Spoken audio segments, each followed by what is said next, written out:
इस बीच हम लोगों के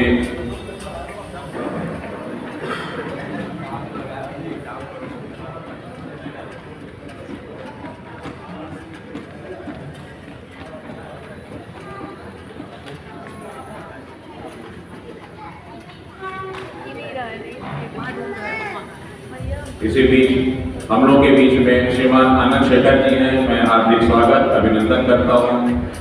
बड़े भाई की तरह आपका भी मार्गदर्शन मिलता रहता है।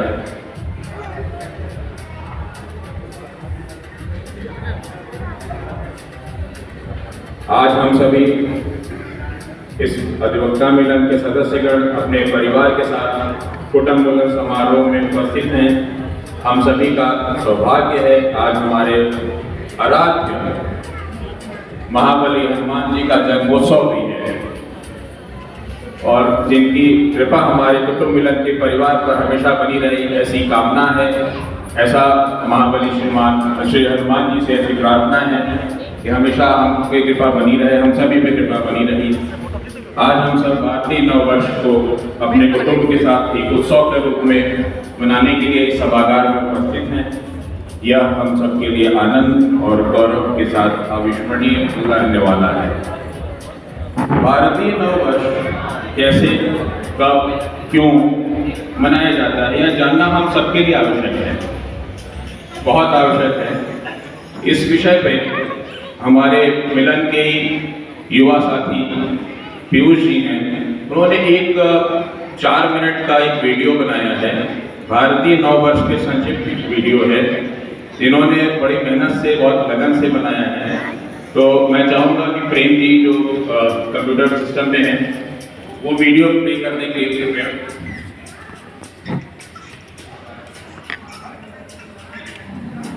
म्यूजिक बंद कर दीजिएगा प्लीज।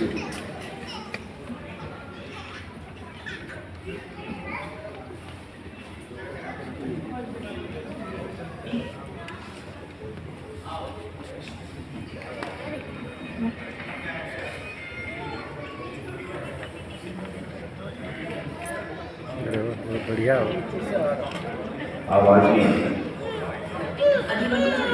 उच्च न्यायालय लखनऊ परिवार की ओर से आप सभी को भारतीय नववर्ष की हार्दिक शुभकामनाएं।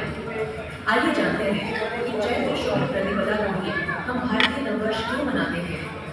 चैत्र शुक्ल प्रतिपदा के आगमन के साथ ही संपूर्ण प्रकृति एक नवीन ऊर्जा और उल्लास से भर उठती है। इस समय वायुमंडल में सुगंधित पुष्पों की मादकता, कोमल हवा का स्पंदन एवं नए कोमलों का नवजीवन का संदेश मानो स्वयं प्रकृति नववर्ष के शुभागमन की घोषणा करती है। इस सुंदर वातावरण में मनुष्य का मन भी नई ऊर्जा, उत्साह एवं आनंद से सराबोर हो जाता है। चैत्र शुक्ल प्रतिपदा को नववर्ष मनाने हेतु कई पौराणिक, ऐतिहासिक, आध्यात्मिक, प्राकृतिक एवं नैसर्गिक महत्व छुपे हुए हैं। यह दिन सृष्टि रचना का प्रथम दिन माना जाता है। शास्त्रों के अनुसार इस दिन 1,47,49,49,109 वर्ष पूर्व ब्रह्मा जी ने सृष्टि की रचना का शुभारंभ किया था।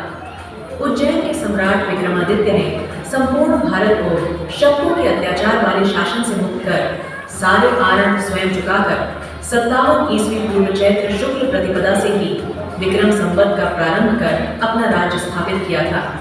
भगवान श्री कृष्ण ने श्रीमद् भगवद गीता में कहा है, बृहत् साम तथा सामना गायत्री छंद सामहम मासानां मार्गशीर्षो हम ऋतूनां कुसुमाकरः। अर्थात मैं साम वेद में बृहत् साम हूँ, छंदों में गायत्री छंद हूँ, महीनों में मार्गशीर्ष हूँ और ऋतुओं में बसंत ऋतु हूँ।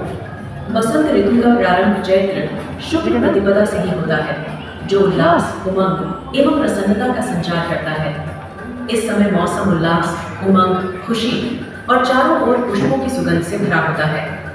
भारतीय आध्यात्म में भी नवीनता एवं बदलाव को जीवन का सबसे महत्वपूर्ण भाग माना जाता है।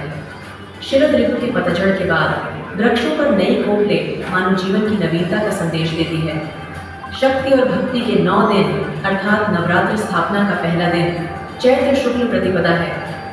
प्रभु राम जी ने लंका विजय के पश्चात अयोध्या में राज्याभिषेक के लिए यही दिन चुना था। विक्रमादित्य की भांतिशाली वाहन ने पूर्व को पराजित कर दक्षिण भारत में श्रेष्ठतम राज्य स्थापित करने हेतु यही दिन चुना। युधिष्ठिर ने युगांत संवत्सर प्रारंभ करते हुए अपना राज्याभिषेक इसी दिन किया था। आर्य समाज के संस्थापक महर्षि दयानंद सरस्वती ने समाज को श्रेष्ठ आर्य मार्ग पर अग्रसर करने हेतु इसी दिन आर्य समाज की स्थापना की थी। राष्ट्रीय स्वयंसेवक संघ के संस्थापक परम पूज्य डॉक्टर केशव बलिराम हेडगेवार जी का जन्म भी इसी शुभ तिथि को हुआ था। इस समय किसानों के लिए नवजीवन का संचार होता है, क्योंकि फसलें पककर तैयार होती हैं और समृद्धि का संचार होता है। चैत्र मास अंग्रेजी ग्रेगोरियन कैलेंडर के मार्च अप्रैल में पड़ता है। इस समय सूर्य की स्थिति अत्यंत शुभ होती है एवं यह संपूर्ण कार्यों के लिए मंगलकारी मुहूर्त माना जाता है। भारतीय पंचांग, जो एक अत्यंत अद्भुत और वैज्ञानिक पद्धति पर आधारित काल गणना है, इसी दिन से नव वर्ष का शुभारंभ मानता है। भारत में विभिन्न त्योहार, पर्व, व्रत एवं अन्य कार्यक्रम भारतीय पंचांग के अनुसार ही मनाए जाते हैं, जो कि अद्भुत काल गणना की रीति से निर्मित हमारा पारंपरिक कैलेंडर है। भारतीय नववर्ष नए संकल्पों, उत्सवों का पर्व है, जो कि समस्त भारत में अलग अलग नामों जैसे आंध्र प्रदेश में उगादि, कश्मीर में नवरोज, असम में बिहू, गोवा में कोंकड़ी, दक्षिण भारत में गुड़ी पड़वा आदि नामों से हर्षोल्लास से मनाया जाता है। यह पर्व भारत की समृद्ध सांस्कृतिक धरोहर, गौरवमयी इतिहास एवं वैज्ञानिक दृष्टिकोण का प्रतीक है। आज हम सभी बाबा साहब डॉक्टर भीमराव रामजी अम्बेडकर अधिवक्ता मिलन उच्च न्यायालय लखनऊ परिवार की ओर से भारतीय संस्कृति एवं इसकी गौरवशाली परंपराओं के सम्मान में आप सभी को भारतीय नववर्ष की हार्दिक शुभकामनाएं देते हैं। जय हिंद, जय भारत, जय भारतीय संस्कृति।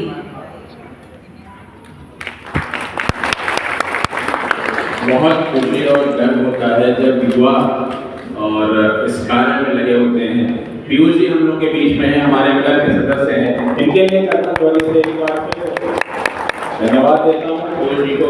इन्होंने बहुत